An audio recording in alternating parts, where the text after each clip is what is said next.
Hey, good morning everyone. Dr. Shook here. Today I want to talk to you about the connection between rheumatoid arthritis flares and your blood sugar.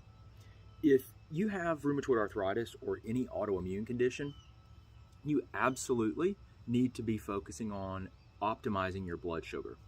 Whenever you're dealing with an autoimmune condition, you really need to look at your foundational health and physiology because it is all connected to the autoimmune process. So, for example, today I want to talk about blood sugar. And the way that blood sugar problems drive autoimmunity is that when you have high insulin, the insulin promotes inflammatory pathways. In particular, it drives an inflammatory pathway called the T helper 17 pathway, which is well known and understood to be a driver of the inflammatory process that is promoting of most autoimmune diseases.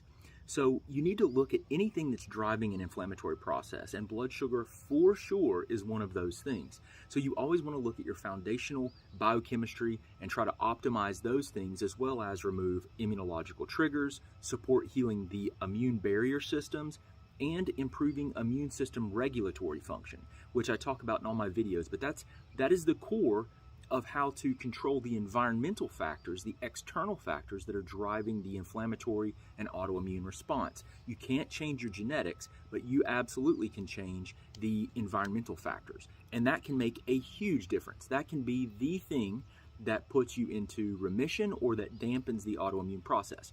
So, for example, with blood sugar, the things that you really want to be looking at is if you're having flares, or if you're in a condition, you're in a position where you're not able to dampen the autoimmunity and it just continues to stay flared up, then you really need to look at your blood sugar. It needs to be one of the things that's evaluated. And what I like for people to do is to wear a continuous glucose monitor and look at their blood sugar, blood sugar after they eat. And you want to try to lower the overall average blood sugar. It's not just the spikes that can occur after you eat a meal. It's really what is the average blood sugar over time. You want that to come back down to a normal baseline within a few hours, and really try to keep that insulin lower. I like to use something called the HOMA-IR, which is a score that you can calculate based on fasting insulin and fasting glucose. Those are excellent ways to look at your blood sugar. I think better than an A1C. And you can get a continuous glucose monitor like the Stelo monitor, which is great too. But these are things that you can absolutely do.